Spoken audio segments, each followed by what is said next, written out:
Madame Amy von N, 40 ans, de Livonie. Le 1er mai 1889, je devins le médecin d'une dame d'environ 40 ans dont le mal, comme la personnalité, m'inspirèrent tant d'intérêt que je lui consacrais une grande partie de mon temps et me donnais pour tâche son rétablissement. C'était une hystérique qui pouvait très facilement être mise dans un état somnambulique. Et quand je notais cela, je me décidai à appliquer sur elle le procédé breuerien d'exploration dans l'hypnose, que je connaissais par des communications de Breuer sur l'histoire de guérison de sa première patiente. Ce fut ma première tentative dans le maniement de cette méthode thérapeutique. J'étais encore bien loin de la maîtriser, et de fait, je n'ai ni poussé assez loin, ni poursuivi selon un plan suffisamment établi l'analyse des symptômes de maladie. C'est en restituant les notes que j'ai prises tous les soirs pendant les 3 premières semaines du traitement que je réussirai peut-être le mieux à montrer concrètement l'état de la malade et ma démarche médicale. Là où l'expérience acquise ultérieurement m'a rendu possible une meilleure compréhension, je l'indiquerai par des notes et des remarques intercalées. 1er mai 1889. Je trouve une femme d'apparence encore jeune, avec un visage aux traits fins et au modelé caractéristique, étendue sur le divan, un petit traversin de cuir sous la nuque. Son visage a une expression tendue, douloureuse. Elle a les yeux qui clignotent, le regard baissé, le front fortement plissé, les plis nasolabiaux creusés. Elle parle comme avec peine, à voix basse, interrompue à l'occasion par un blocage spasmodique de la parole, allant jusqu'au bégaiement. En même temps, elle maintient entrecroisés ses doigts, qui présentent une agitation incessante, à type d'athétose. De fréquents tressaillements, ayant le caractère de tic, dans le visage et sur les muscles du cou, dont certains ressortent avec relief, en particulier le sternocléidomastoïdien droit. De plus, elle s'interrompt fréquemment en parlant pour produire un clappement particulier que je ne puis imiter. Ce qu'elle dit est tout à fait cohérent et témoigne manifestement d'une culture et d'une intelligence peu communes. Il est d'autant plus déconcertant qu'elle s'interrompt brusquement toutes les 5 minutes, que son visage se crispe en une expression de terreur et de dégoût, que sa main se tende vers moi, les doigts écartés et recourbés, et qu'en même temps, d'une voix changée et emplie d'angoisse, elle me lance ces mots : « Restez tranquille, ne dites rien, ne me touchez pas !» Elle est vraisemblablement sous l'impression d'une hallucination pleine d'horreur, qui fait retour et par cette formule se défend contre l'immixtion de ce qui est étranger.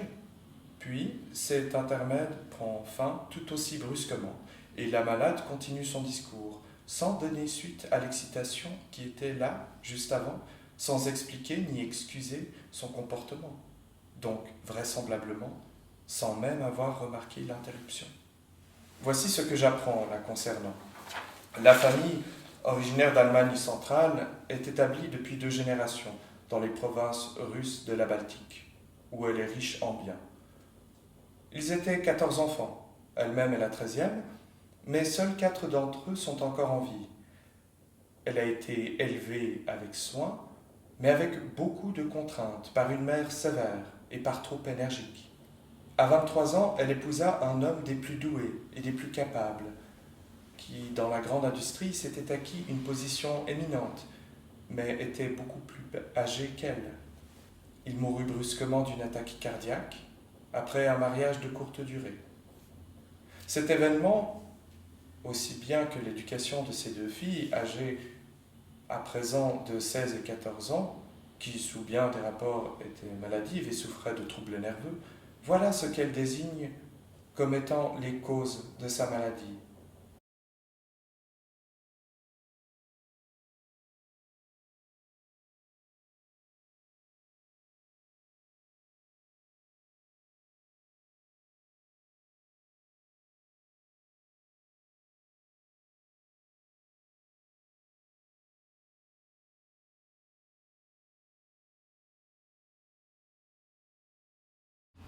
on commence maintenant une nouvelle série.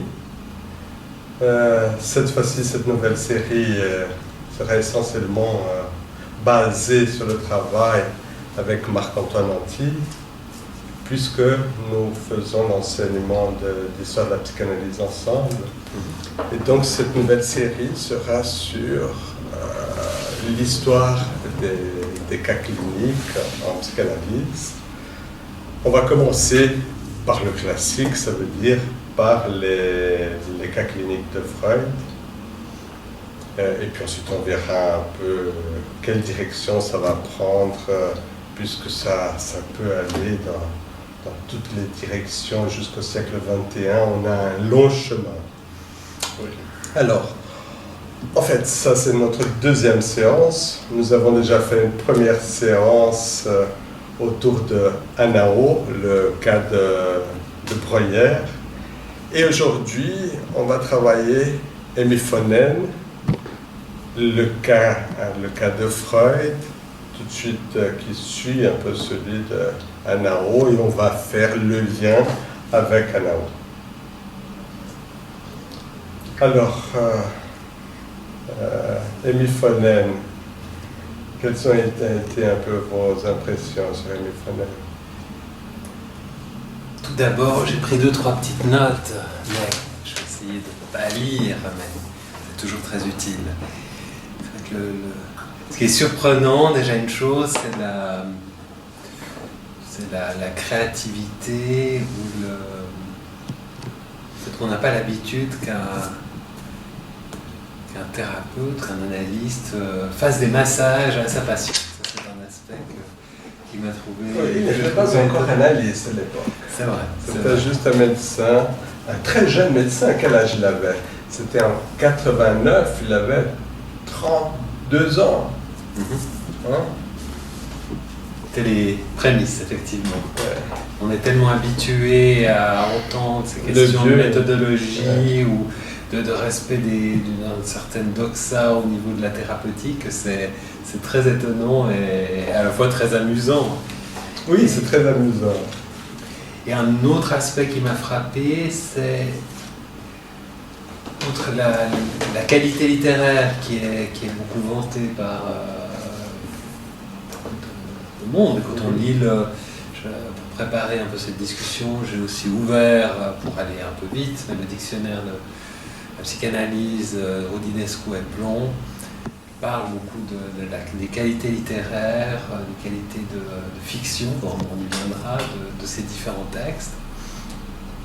Et par rapport à, que ce soit Hémiphonen ou Anao, ce qui m'a frappé, c'est le côté peut-être un peu journal de bord, où tout est décrit de manière très méticuleuse, donc ça donne un côté à la fois très vivant, mais en même temps, je trouve que c'est difficile d'avoir une vision un peu de structure. Tout est tellement détaillé, chaque symptôme tente d'être expliqué en détail, et on va plus à l'essentiel. Dans le hémiphonen, en fait, toute la première partie, je ne sais pas seulement la première partie, mais toute cette partie initiale qui est presque plus de la moitié du texte, en fait, c'était des notes qu'il prenait à la fin de chaque journée. Donc, on voit l'évolution vraiment de chaque jour. C'est une description de ce qu'il était en train de faire avec la patiente. Et on voit aussi les petits allers-retours, les va-et-vient, les humeurs. Mais aussi, on voit une certaine intimité qui commence à se faire avec le temps. Alors, ils mangent ensemble, enfin il y a des... Mais au début, il y a ce très grand respect à l'autorité, et petit à petit, il commence à avoir un bras de fer entre les deux. Jusqu'à un moment comme ça de grande tension. Les aspects qu'on parle d'Hémiphonen et de Anao qui m'ont intéressé, c'est... Enfin déjà, si on lit un petit peu Rodinescu le résume, mais c'est vrai qu'il y a tous ces ouvrages. Vous aviez pris quelques extraits de Borch et Jacobson, Les passions de Freud. Il y a toute la question de... voilà, ces passions, ce sont des personnes réelles, Anao, Oppenheim, Miffonen, j'ai un blanc comme ça. Mais... Miffonen, c'est Fanny Moser. Voilà, exactement, Fanny Moser. Ont bien existé. Qui était suisse, n'est-ce pas? Il l'a mis dans le déguisement, il l'a mis comme du nord de l'Allemagne, de la Baltique. Exactement, oui. Et ces personnes ont existé, mais par contre, est-ce que les cas décrits correspondent à l'efficience du traitement, à ce qui s'est exactement passé? Ouais. Là, il y a quand même quelques doutes. Oui, on a déjà vu que pour Breuer, il a fait de la pub, oui. Il a dit que c'était guéri, et là on voit très clairement que la patiente n'a pas été guérie, au contraire, c'était... Bon, elle s'en sort bien à la fin, Bertha Pappenheim, mais pas grâce à Breuer, comme il a pu laisser entendre dans le texte, n'est-ce pas? Et c'est bien que Freud, c'est déjà bien différent. Oui. Il ne parle pas d'une réussite thérapeutique. Au contraire. Oui. Au contraire. Il essaie de dire qu'il s'est amélioré, il est étonné que les bienfaits ont duré pendant 2 ans et que lorsqu'elle revient, il y a des choses qui tiennent encore la route, mais il est assez autocritique. Et c'est vrai qu'en lisant cette référence-là qu'on avait discuté, que vous aviez présenté, c'est vrai que Breuer, voilà, fait de la pub et falsifie un petit peu les choses. Il dit dans le texte à Anao, il n'y a pas besoin de morphine, ça allait bien, alors qu'il en a donné. C'est ça. Ça s'est su par de recoupement d'infos. La patiente, il ne l'a pas guérie, mais au contraire, elle allait mal, il n'en pouvait plus de cette patiente. Et puis finalement, si je vous me corrigez, elle a réussi à quelque part se soigner en écrivant des livres pour enfants, ce qui lui a permis de... Pas seulement des livres pour enfants, des livres, entre autres pour enfants, mais des poésies, tout plein de textes. Et elle était engagée aussi dans le féminisme, je crois. Aussi. Dans le féminisme et dans le social. Elle est devenue une personne importante dans l'assistance sociale. Il y a eu même un timbre avec son nom. Et là, ça peut questionner, voilà, vu qu'on parle aussi de... Je reviendrai un peu sur... Ça peut questionner aussi sur le...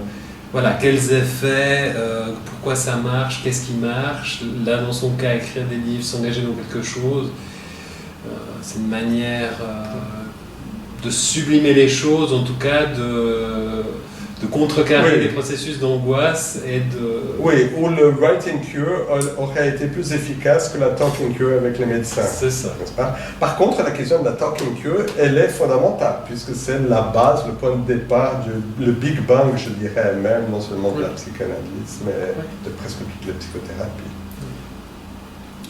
Là, ce qui m'a frappé, c'est cette question un peu de la fiction, justement. Je trouve que c'était à la fois...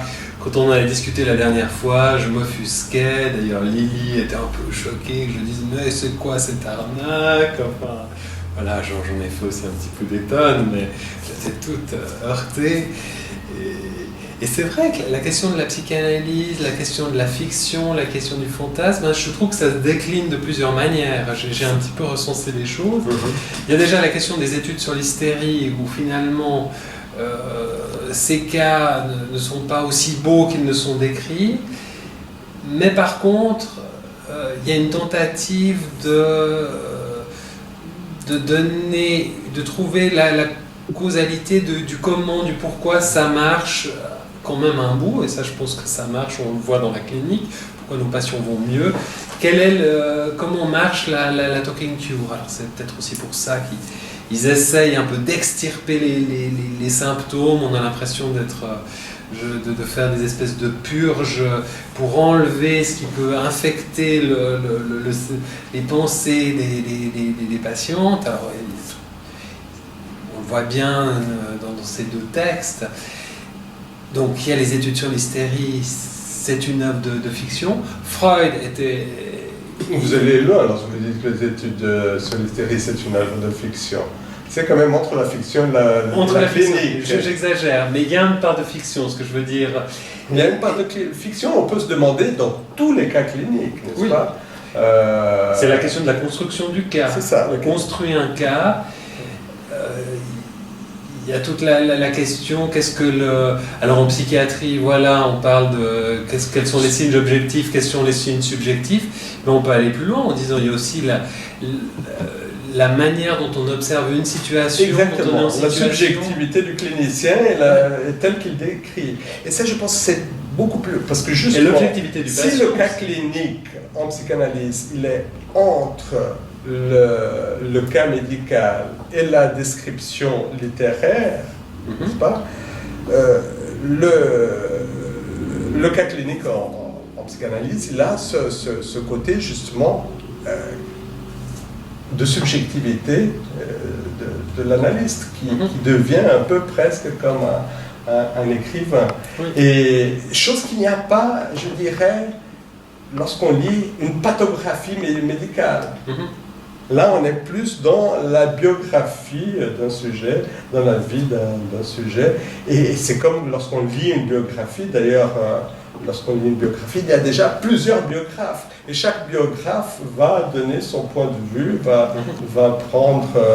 il y a certaines biographies qui deviennent célèbres par la forme littéraire, mais qui sont considérées aussi plus précises, plus objectives. Quand je préparais j'ai plus la référence exacte, mais quand je préparais une présentation pour un cas sur la névrose de l'enfant, j'étais tombé, voilà, j'avais épluché un peu ce qui avait été dit dans le manuel de la psychiatrie de l'enfant. Bref, j'ai des manques d'humour, ça tombe mal, peu importe, mais il y avait toute la question, voilà, le complexe d'Édipe, dans tout ça, la névrose de l'enfant, est-ce que c'est vrai, est-ce que c'est une fiction, enfin bref. Et un certain auteur a écrit à ce propos en disant finalement, ce qui était important, c'est peut-être de construire, enfin ce que j'en ai retenu, c'est que finalement on construit des fictions qui vont, avec le patient, qui vont lui permettre de passer à quelque chose d'autre ou à faire face à mieux supporter un excès de réel, un excès d'angoisse. Donc il y a quand même cette question, on construit des fictions, alors est-ce que le complexe d'Édipe explique tout? Ça, on peut le critiquer. Bon, là vous êtes déjà à des années-lumière des études sur l'hystérie où on ne parle pas encore de complexe d'Édipe. Mais la question vous avez mis le rapport avec la causalité. Vous avez parlé de deux types de causalité. La causalité de comment ça marche et la causalité des symptômes. C'est vrai qu'ils avaient une compulsion autour de cette histoire de causalité. Et on se demande dans quelle mesure, bon, c'est partagé, lorsque par exemple le patient, lorsque par exemple hémiphonène se préoccupe aussi par la causalité, est-ce que c'est sur la demande du médecin ou est-ce que c'est aussi une préoccupation pour faire plaisir au médecin ou est-ce que c'est une question qui est propre, n'est-ce pas? Parce que derrière la causalité, qu'est-ce qu'il y a derrière la causalité? Derrière la causalité, il y a déjà l'idée de guérison, qu'en découvrant la cause, on peut changer les conséquences, n'est-ce pas? Mais il y a d'autres choses qui se trouvent derrière la causalité, dont la responsabilité. Lorsqu'il y a une cause, il y a la demande de qui est responsable. Dans le sens de choix du symptôme, c'est ça que vous voulez dire? Le choix de la névrose, le choix de... Ou même dans qui est responsable du symptôme, de la cause du symptôme. Oui. Ça, on en vient à cette époque où Freud, quelques années plus tard, va remettre en cause la théorie de la séduction par rapport aux hystériques. C'est ça. C'est ça où vous voulez en venir? Pas seulement là, parce que là, dans la question de la théorie de la séduction, on peut mettre la question de la responsabilité du séducteur et on la déplace un peu sur le patient, n'est-ce pas? où c'est la question de le fantasme qui devient le responsable. Plus une personne. Mais cette question de la responsabilité, elle est très importante parce qu'elle devient un problème politique dans toute l'histoire de la psychanalyse plus tard. Plus tard, ça sera la question des mères et la responsabilité des mères dans tout ça.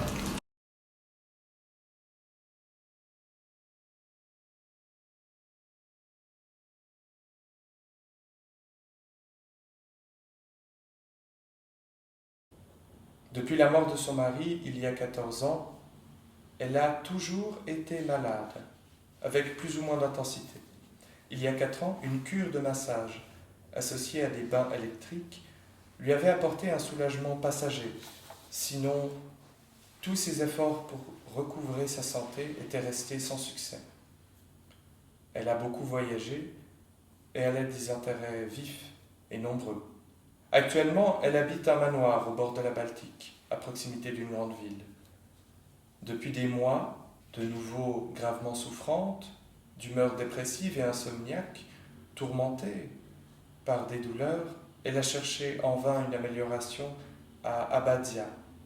Elle est depuis 6 semaines à Vienne, en traitement, jusqu'à présent auprès d'un éminent médecin. Sans formuler aucune objection, elle accepte la proposition que je lui fais de se séparer des 2 jeunes filles qui ont leur gouvernante et d'entrer dans une maison de santé où je peux la voir tous les jours. 12 mai. Contrairement à mon attente, son sommeil a été bref et mauvais. Je la trouve dans une grande angoisse, du reste, sans les signes corporels habituels. Elle ne veut pas dire ce qu'elle a, seulement qu'elle a fait de mauvais rêves et qu'elle continue à voir les mêmes choses. Que ce serait affreux si elle devait prendre vie.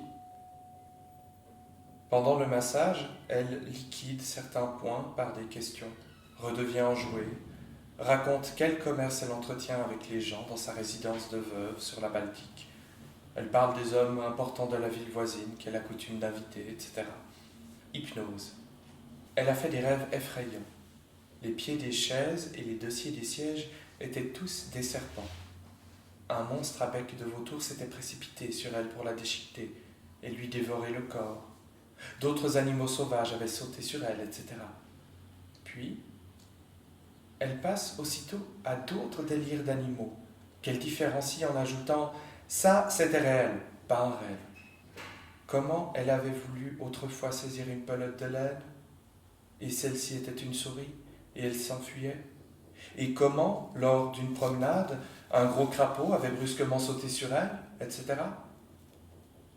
Je note que mon interdiction générale n'a produit aucun fruit, et que je suis obligé de lui enlever une à une ses impressions d'angoisse. Par un moyen ou par un autre, j'en vins ensuite à lui demander pourquoi elle avait eu aussi des douleurs d'estomac et d'où celles-ci provenaient. Je crois que les douleurs d'estomac accompagnaient chez elle tout accès de zoopsie. Sa réponse, assez réticente, fut qu'elle ne savait pas. Je lui donnai la consigne de s'en souvenir pour le lendemain. Alors elle me dit d'un ton fort grincheux que je devais non pas toujours demander d'où venait ceci et cela, mais la laisser raconter ce qu'elle avait à me dire. J'y consens, et elle poursuit sans préambule. Lorsqu'ils l'ont sorti de la pièce, je n'ai pas pu croire qu'il était mort. Elle parlait donc de nouveau de son mari, et je reconnais maintenant comme raison de son humeur dépressive qu'elle a souffert d'avoir gardé pour elle le reste de cette histoire. Et ensuite, elle avait haï l'enfant 3 ans durant, parce qu'elle s'était toujours dit qu'elle aurait pu soigner et guérir son mari si elle n'avait pas été alitée à cause de l'enfant. Et ensuite, elle n'avait eu, après la mort de son mari, que vexation et émoi. Sa famille, à lui, qui avait été constamment opposée au mariage, et qui ensuite s'irritait de ce qu'il vivait si heureux, avait répandu le bruit qu'elle l'avait elle-même empoisonné, si bien qu'Amy voulait demander une enquête. Avec l'aide d'un abominable gratte-papier, la famille lui avait intenté tous les procès possibles. Cette canaille envoyait des agents partout, qui montaient les gens contre elle, faisaient passer des articles infamants contre elle dans les journaux locaux pour lui en envoyer ensuite les coupures. C'est de là que provenait sa crainte des gens et sa haine de toutes les personnes étrangères. Après les paroles apaisantes que je prononce à la suite de son récit, elle se déclare soulagée